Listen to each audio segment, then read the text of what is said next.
옆 사람과 인사하겠습니다. 축복합니다. 감사합니다. 한 번 더요. 하나님께서 함께 하십니다.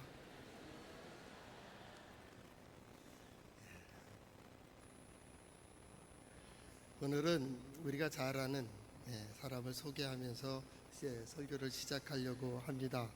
1858년 뉴욕의 어느 가정에 한 아이가 태어났습니다. 그 아이는 어려서부터 소아마비를 앓아서 다리를 절고 천식이 심해서 심지어는 촛불도 끌 수 없는 그러한 호흡을 가지고 있는 장애를 가지고 있는 사람이었습니다. 가까스로 생명을 연장해 가며 그 어린 시절 성장하게 됩니다. 그 회고록에 보면 자신이 11살 때에 아버지가 그를 데리고 이런 말을 해줍니다. 아들아, 내가 가진 장애는 장애가 아니란다. 내가 만약 전능하신 하나님을 참으로 신뢰하고 믿는다면, 그리고 하나님의 도우심이 너와 함께 한다면 오히려 너의 장애로 인하여 모든 사람이 너를 주목할 것이고 너는 진실로 역사의 신화 같은 기적을 남기는 놀라운 삶을 살아갈 수 있게 될 것이란다.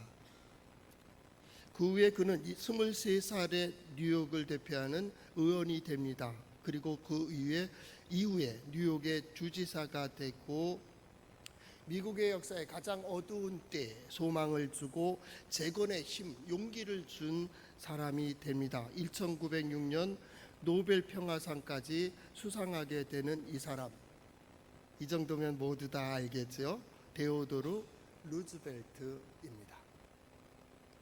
이 사람을 소개하면서 설교를 시작하고자 하는 것은 우리가 어떤 형편에 있든지 우리가 하나님을 의지한다면, 또 하나님께서 우리와 함께 하신다면 그것이 약점이고 단점이고 부족한 점이라 할지라도 하나님은 그를 통하여 하나님의 큰 능력과 이적을 나타내 주신다라는 말씀입니다. 이러한 은혜가 우리 성도들과 함께 하시기를 바랍니다. 그 모든 내용들이 성경에 기록되어 있습니다. 한번 따라해 보겠습니다. 하나님의 말씀인 성경은 나의 신앙이요 나의 고백입니다. 주여 내게 무슨 말씀을 하려 하시나이까? 내게 무슨 말씀을 하시든지 그대로 하리이다. 그대로 해서 우리의 삶 속에 역사하시는 하나님의 은혜를 경험할 수 있기를 바랍니다. 신앙, 그것은 현재적 고백입니다. 신앙, 그것은 과거의 사건만이 아닙니다. 오늘의 사건입니다. 또한 미래를 바라보는 사건만이 아닙니다. 오늘 그 고백을 하는 사건입니다. 신앙은 항상 현재적 고백이다 그 말입니다. 현재적. 그렇게 하나님의 살아계심도 능력 있으심도 지혜로우심도 오늘 이 사건 속에서 믿음의 사람들은 경험하게 되는 거예요. 그 경험 속에서 우리는 주님을 찬양하게 되고 그에 감사하게 되고 그의 영광을 드러내며 증거하게 되는 거죠. 뭐라고요? 하나님이 여기까지 우리를 인도해 주셨다고. 하나님은 이런 분이시라고. 내 삶을 보라고, 우리 가정을 보라고, 우리 자녀 손들을 보라고, 내가 행하는 일들을 보라고. 하나님 살아계시고 능력이 있으시다고. 우리는 이 가을에 하나님의 은혜와 복을 구하며 9월, 10월 두 달에 걸쳐서 하나님의 은혜와 복을 소망하는 말씀을 보고 있습니다. 이 가을에, 이 계절에 하나님의 복이 우리 성도들과 함께 하시기를 바랍니다. 그리고 그 삶을, 그 하나님의 복을 자신의 삶 속에서 보는 우리 성도들의 삶이 될 수 있기를 바랍니다. 신앙, 그것이 현재의 고백이라면 그 행하는 모든 것들이 현재적입니다. 예배가 그렇습니다. 예배는 오늘의 고백입니다. 오늘 나의 고백입니다. 과거를 보는 나, 미래를 향하는 나, 내가 하나님 앞에 고백한다. 찬양하고 말씀을 듣고 결단하고 하나님의 약속을 받고 나간다. 예배입니다. 기도도 마찬가지입니다. 오늘의 고백입니다. 삶 마찬가지입니다. 신앙생활은 오늘 하나님을 경험하는 겁니다. 하나님의 살아계신가, 능력 있으신가, 지혜로우심을 경험하는 겁니다.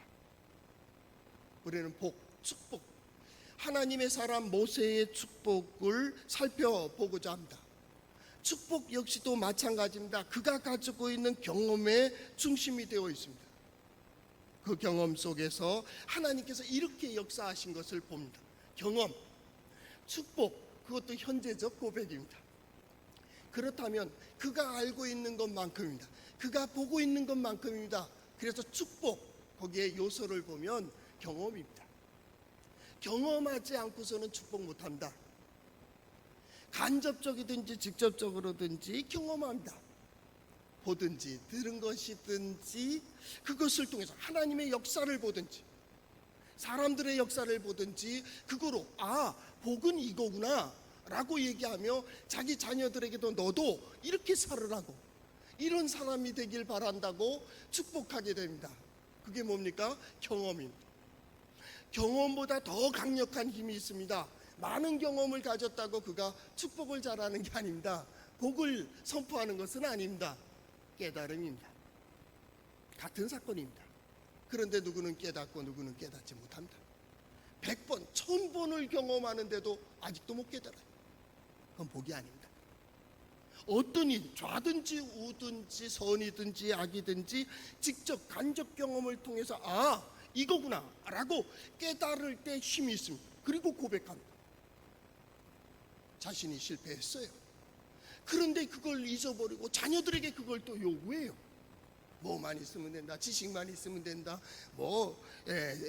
돈만 있으면 된다, 권력만 있으면 된다, 사람들의 명예만 있으면 된다, 어떤 힘, 세상의 어떤 힘들을 얘기합니다. 다 경험해봤습니다. 그것의 마지막 무상함을 알고 있습니다. 그럼에도 불구하고 또 그걸 주장하고 있습니다.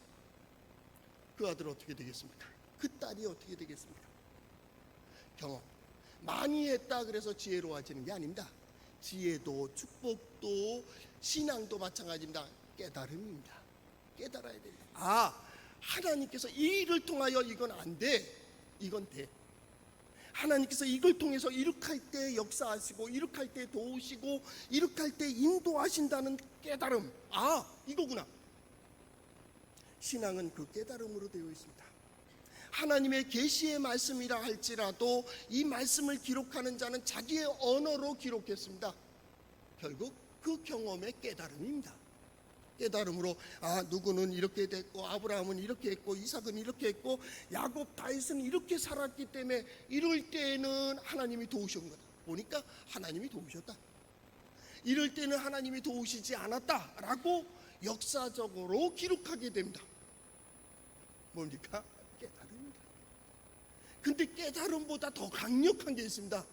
아무리 깨달아도 후회하고 뉘우치고 그런지라도 이걸 수용하지 않으면 기독교 교육 쪽에서 내면화라고 합니다. 내면화. 나의 목표로, 나의 인생으로, 나의 교훈으로 이것을 받아들일 수 있어야 됩니다. 받아들이지 않으면 아무 의미 없습니다. 아픔은 계속 악순환될 뿐입니다. 실패도 악순환됩니다. 내가 어떻게 해서 성공했는지도 모르는 사람도 있습니다. 하다 보니까 됐대. 그래서 하는 말이 운이 좋았다는 겁니다. 세상에 운은 없습니다. 만들어가는 겁니다. 만들어가는 겁니다. 여행도 없습니다. 역사는 다 순리대로 되어지게 되어 있습니다. 우리는 최선을 다합니다. 그 최선 위에는 하나님의 역사가 있습니다. 하나님의 결정이 있고 하나님의 심판이 있고 하나님께서 함께 해주시는, 우리는 그걸 보는 겁니다. 그걸 보는 겁니다. 그래서 신앙생활을 어떤 사람은 영적 이렇게 표현을 하거든요. 영적은 어떤 신비한 게 아닙니다. 기독교에서 말하는 신앙적, 영적이라고 하는 것은 이건 하나님께서 주시는 믿음으로 보고 분석하는 신앙적 고백입니다. 그럴 때 신앙적 혹은 영적 그러는 거예요. 이게 언어적인 오해로 인해서 아주 신비한 걸 얘기합니다. 엉뚱한 걸 얘기합니다. 저 천국을 얘기합니다. 가봤습니까? 누가 가봤습니까? 그러니까 한때 책이 있었습니다. 내가 본 천국. 세상에 그런 법이 어디 있습니까? 육체를 입은 자가 어떻게 천국을 본단 말이오? 문제 있는 거 아니에요? 우리는 소망할 뿐입니다. 하나님께서 우리에게 믿음으로, 마음으로, 희망으로, 소망으로, 마음으로 보게 합니다. 그렇다고 그게 온전히 하나님의 나라는 아닙니다. 그래서 천국을 얘기할 때 성경은 무엇과 같이, 무엇과 같이 이런 표현을 씁니다. 왜냐하면 우리는 그걸 볼 수 없습니다. 하나님을 본 사람도 없습니다. 하나님을 봤다면 죽은 겁니다. 육체는 영을 볼 수가 없습니다. 죽어야 영을 보는 겁니다. 그렇기 때문에 신앙은 항상 견제적이어야 된다.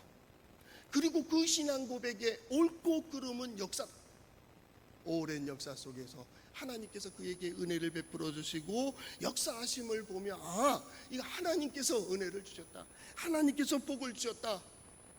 그래서 신앙은 곧 삶이에요. 그게 신앙생활 얘기하는 겁니다. 기독교는 신앙생활입니다. 이유 불문입니다. 신앙은 곧 삶입니다. 하나님을 온전히 따릅니까? 하나님의 뜻을 따르고 있습니까? 하나님께서 그 삶 속에서 그 능력과 지혜와 권능과 용기를 보여주십니다. 이번 계절에는 우리 성도들이 그 하나님의 영광을 볼 수 있기를 바랍니다.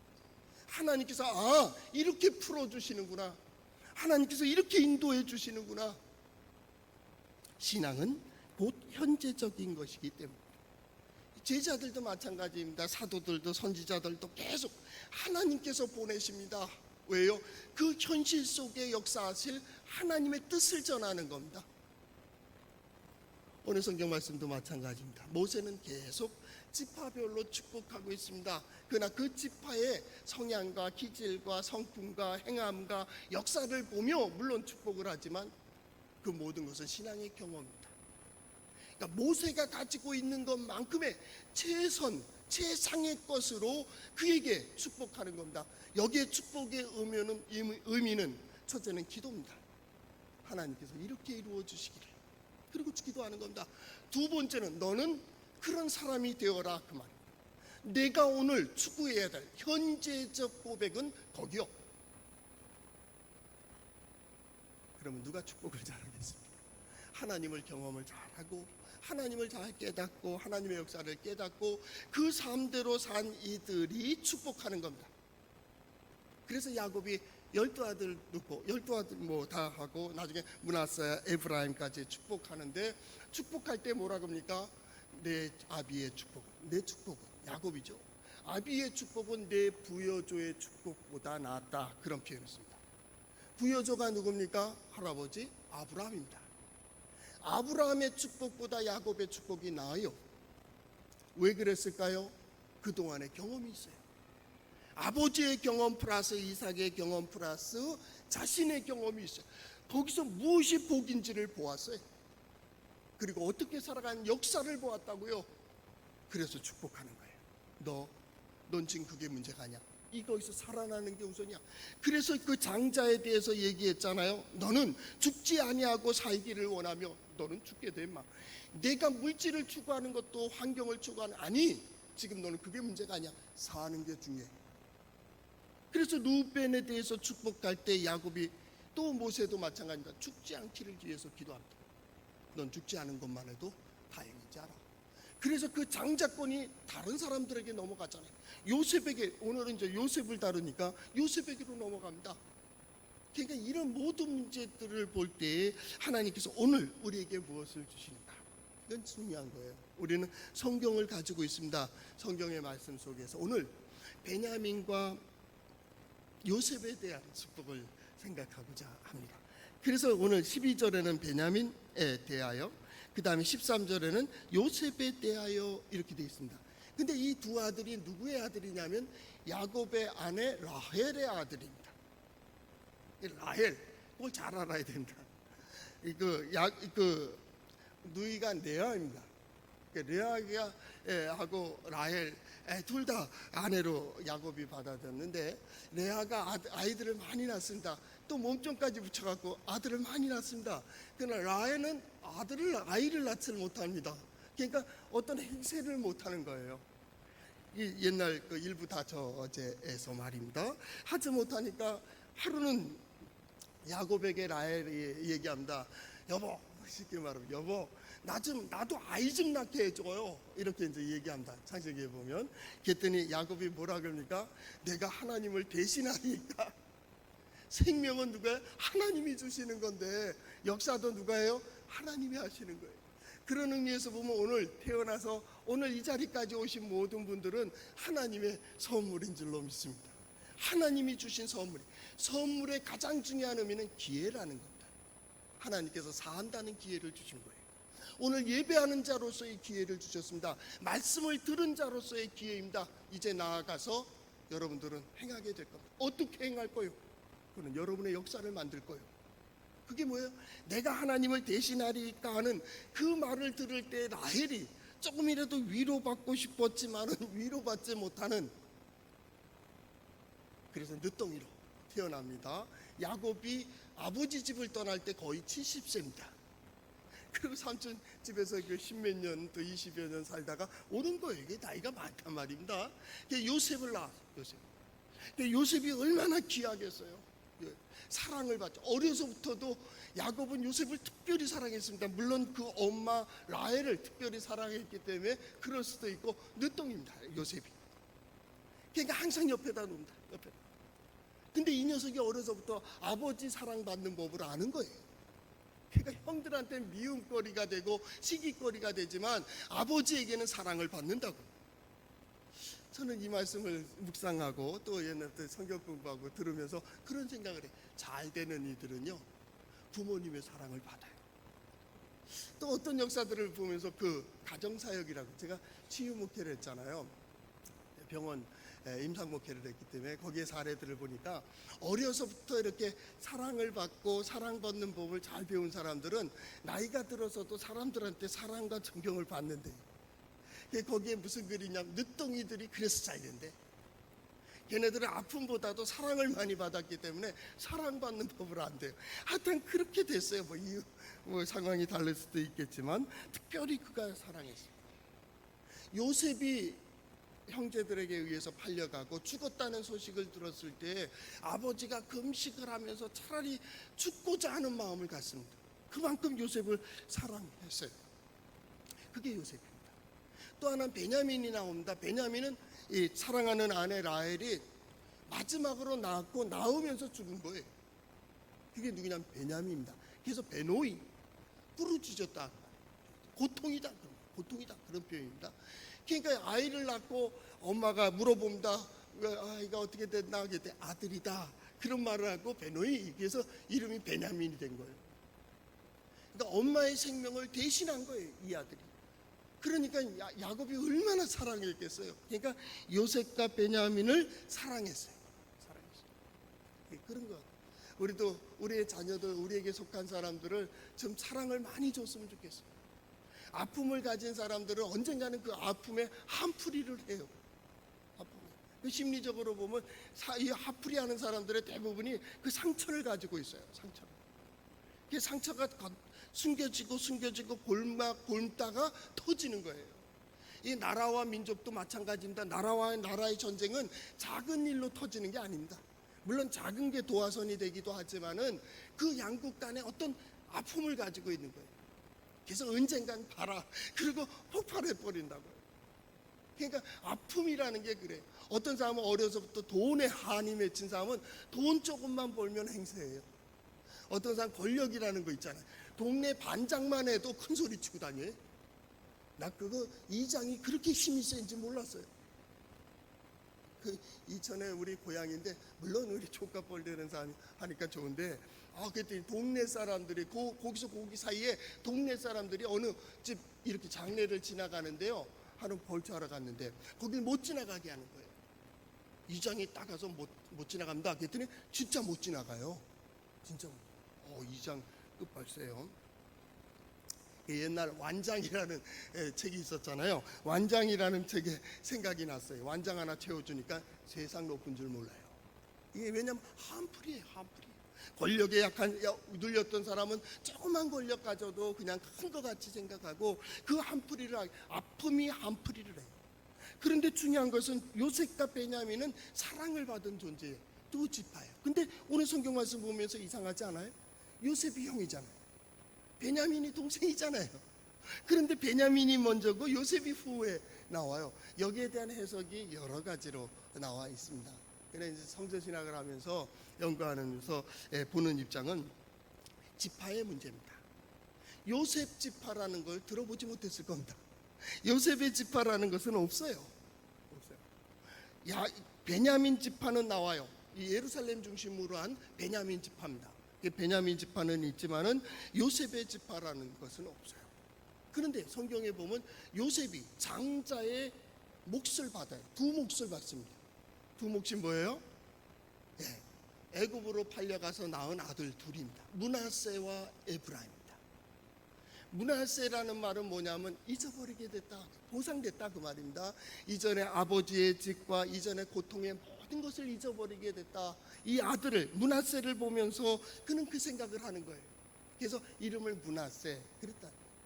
여러분 이번 가을에 결실을 맺는 어떤 것의 첫 번째 것은 므낫세가 될 수 있기를 바랍니다. 이전에 고통스러웠던 것, 어려웠던 것 모든 것의 보상이 되는 충분히 그거라면 그 고통을 기쁨으로 감사할 수 있다라고 하는 마음에 므낫세. 두 번째는 에브라임입니다. 에브라임이라고 하는 말은 여기 히브리어 보면 여러 말로 이제 되어 있지만은 이게 이제 성장한다, 보상, 성장 이쪽으로 되어 있어요. 크게 번성한다. 이런 뜻을 가지고 있습니다. 그래서 이 에브라임이 얼마나 번성하냐면 남북이 이스라엘이 갈렸을 때 북쪽 이스라엘에 대하여 별명을 뭐라 그럽니까? 에브라임아. 그런 표현이에요. 에브라임아. 그 열지파 반 혹은 열지파를 대표하는 일을 에브라임이라는 표현을 썼어요. 자, 베냐민은 지파예요. 그리고 요셉의 다음 지파들은 므낫세와 에브라임이 두 몫을 받아요. 조카뻘이잖아요. 그러니까 서열적으로 보면 아마 그래서 이걸 역사를 쓰는 사람들이 그렇게 하지 않나 이렇게 이제 그런 해석도 있습니다. 그건 중요한 게 아닙니다. 두 몫을 받았다는 건 중요한 겁니다. 이건 중요한 겁니다. 거기에 첫 번째 복이 뭐냐면 베냐민을 향한 축복입니다. 그러나 베냐민 그만을 위한 것이 아니라 진정 복이 뭐냐라는 것을 요셉의 모세 하나님의 사람 모세를 통해서 보는 거죠. 그 어머니의 사랑을 받고 성장해야 될 베냐민. 그런데 자신을 낳으면서 어머니가 죽었단 말이에요. 여러분 이러면 히브리 문화뿐만 아니라 우리 문화에서도 이해가 되겠죠? 무슨 말을 들으니까 저거 엄마 죽이고 난 놈이야 이런 식으로 나온다. 그 손가락질 받는다. 그럼 모계사 이게 다 일부 다처제 사회에서 어머니가 없으면 보호를 못 받습니다. 이 가정이 지금 아내가 넷인데 야곱은 넷이면 넷의 딸은 보호를 받아요. 혜택은 모두에게 주고 있지만은 보호는 엄마가 다 보호합니다. 그런데 어머니가 없어요. 아버지의 혜택은 받을 수 있으나 보호를 못 받아요. 그러니까 어려서부터도 이렇게 모든 거로부터 소외가 되고 일찍이 또 형 요셉을 잃어버렸잖아요. 얼마나 힘들게 성장을 했겠어요. 물론 야곱이 그를 더 극진히 사랑하고 양식을 굶어 죽게 됐는데도 양식을 사는데 베냐민이 가면 애굽에서 양식을 준다는데도 안 보내잖아요. 그러니까 그만큼 사랑을 받고 자라요. 자꾸 자라는 게 누구냐면 베냐민입니다. 그런데요, 오늘 베냐민의 축복을 보면 여호와의 사랑을 입은 자라는 말을 얘기합니다. 하나님의 사랑을 입기를. 결국 어머니 복이 없어요. 그런데 하나님의 사랑을 받는다고. 하나님의 사랑을 받아서 어떻게 됩니까? 그가 오늘 성경 말씀에 그 곁에 안전히 살리로다.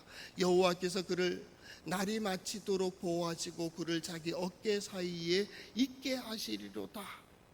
누가 그의 보호자가 되어 하나님이 되어 주시는 거예요. 하나님. 우리는 때로 나를 보호할 사람이 없다. 또 네트워크 요즘 얘기하잖아요. 내 힘이 될 사람이 없다. 스펙도 쌓잖아요. 근데 난 스펙도 없다. 그렇게 얘기하는 분들 계십니까? 하나님이 우리의 보호자 되십니다. 하나님께서 우리와 함께 하십니다. 하나님께서 함께 하시고 하나님께서 인도해 주신다면 하나님은 우리를 통하여 충분히 역사하실 수 있습니다. 왜냐하면 베냐민 같은 사람도 하나님께서 그를 통해서 역사하셨다고요. 베냐민이 조용합니다. 출애굽 때도 조용하고 이렇게 됩니다. 야곱은 베냐민에 대해서 뭐라고 얘기하냐면 물어뜯는 일이라는 표현을 썼어요. 물어뜯는, 창세기 49장 27절에 보면 베냐민은 물어뜯는 일이라, 그리고 자기가 아침에 빼앗은 것을 먹고 저녁에는 움켜진 것을 나누리라, 그런 표현을 썼어요. 그러니까 넌 충분히 용감하게 씩씩하게 잘 살 수 있어. 어느 정도 일이 같지만, 그러니까 부정적인 일이 아닙니다. 아주 무서운 존재로 너는 살 수 있어. 덩치는 작아, 그러나 너는 힘이 있어. 왜요? 하나님의 사랑을 받는 자이기 때문에. 그런데 베냐민이 어떻게 되냐면 이 출애굽의 가정과 가나안 정복, 여호수아서 끝나고 사사기에 보면 베냐민 지파가 나옵니다. 거기에 어떻게 나오게 되냐면 베냐민 지파에 모압이 아말렉과 연합을 해서 베냐민 지파의 땅, 그 중요한 땅을 약 18년 동안 통치합니다. 그랬을 때, 그렇게 통치하고 이스라엘 백성은 계속 타락의 길을 걷고 있을 그때 그들이 깨닫습니다. 아, 우리가 잘못된 길을 걸어가고 있구나. 그래서 하나님께 회개하고 이 지파들이 다 하나님 앞에 참회의 기도를 드립니다. 그때 하나님의 신이 누구에게 임하느냐면 베냐민 지파에서 왼손잡이 사사 예후에게 임하니라. 하나님의 신이 왼손잡이 에훗에게 임하니라, 그런 표현을 썼어요. 왼손잡이라는 말을 썼을 때에는 정상이 아니다, 그 얘기입니다. 왜냐? 오른손이 정상이에요. 옛날 지금이야 왼손 오른손 다 쓰게 하지만은 옛날에 왼손잡이 그러면 저거 복 못 받아, 이런 겁니다. 근데 왼손잡이를 구약 주경학자들이 얘기할 때 왜 왼손잡이가 됐느냐? 오른손을 제대로 쓰질 못했다, 그렇게 나오는 겁니다. 그래서 그 어법에 의해서도 왼손잡이가 된, 이렇게 표현이 된다, 그 말입니다. 그러니까 저 왼손잡이가 뭘 하겠어요? 그것도 베냐민 지파, 막내 지파에서 무슨 일을 할 수가 있겠어요? 그런데 하나님께서 그때 그 시대를 구원하기 위해서 베냐민 지파의 그것도 왼손잡이 예훗을 하나님께서 신으로 감동시킵니다. 하나님의 영으로 감동시키시고 그가 이 모압 왕의 왕을 제거합니다. 그리고 나팔을 붑니다. 그 사인에 의해서 이스라엘 지파들이 다 모여듭니다. 그리고 거기서 많은 숫자를 죽여요. 몇만을 죽입니다. 죽이고 난 다음에 80년 동안 태평 세대를 맞이하게 됩니다. 그게 그때 쓰임 받은 자가 누구냐면 에훗입니다. 여러분, 내가 생각할 때 아니라고 생각하십니까? 내가 생각할 땐 보잘것 없다고 생각하십니까? 예수 그리스도가 어디서 성장했습니까? 나사렛에서 성장하게 됩니다. 나체르입니다. 밑둥지가 잘라진 나무입니다. 봄이 됐는데 작은 새싹이 자라났습니다. 이걸 나체르라고 합니다. 거기에 근원에서 나사렛이라는 단어가 나온답니다. 그럼 나사렛에서 무슨 선한 게 거기서 무슨 제목이 나올 수 있겠어요? 그런데 예수 그리스도께서 그곳에서 성장하십니다. 예훗 마찬가지입니다. 베냐민 마찬가지입니다. 태어날 때 어머니가 돌아가셨습니다. 그는 어머니의 그늘을 받지 못했습니다. 그럼에도 불구하고 그는 야곱의 사랑을 받았고 후에 가서 이렇게 민족을 구원하며 약 80여 년 동안의 태평시대를 초대할 수 있는 일꾼으로 쓰임을 받습니다. 하나님의 마음에 맞은 바로 에훗입니다. 그것도 왼손잡이입니다. 오늘 이 시대 우리가 예배하고 전국 방방곳곳에서 하나님을, 예수 그리스도를 이름을 부르며 예배하고 있는 이때에도 하나님은 누군가 하나님의 마음에 합한 자를 찾으셔서 그를 발견하신다면 그가 저 독도에 있든지 저 마라도에 있든지 아주 작은 산골에 있든지 깊은 골짜기에 있을지라도 하나님의 신이 그를 감동시키신다면 에훗과 같은 놀라운 역사를 이루실 줄을 믿습니다. 이런 역사를 우리 성도들이 경험할 수 있기를 바랍니다. 이게 베냐민의 축복을 보면서 우리가 경험해야 되는 겁니다. 이 가을에 우리가 소망한다면 나는 부족합니다, 연약합니다, 막내 아들입니다, 의지할 것 없습니다. 그럼에도 불구하고 하나님의 신이 나의 약함을, 부족함을 채워주신다면 하나님께서는 그걸 통해서 충분히 하나님의 능력, 영광을 드러내시는 복이 성도들과 함께 하시기를 바랍니다. 두 번째는 요셉입니다. 요셉 역시도 마찬가지입니다. 어린 시절 아버지의 사랑을 받았지만 청소년기에는 형들의 미움을 받아서 팔려가게 됩니다. 거의 죽은 겁니다. 그런데 오늘 성경 말씀을 보십시오. 원하건대 그 땅이 여호와께 복을 받아 이렇게 하늘의 무슨 선물과 또 태음의 선물과 태양의 선물과 작은 언덕의 선물과 쭉 나오잖아요. 마지막에 가서 뭐가 됩니까? 애굽의 총리가 되는, 그냥 총리가 되는 게 아닙니다. 그때마다 애굽 왕의 시대장 보디발의 노예로 팔려갑니다. 거기서 정치를 배워요.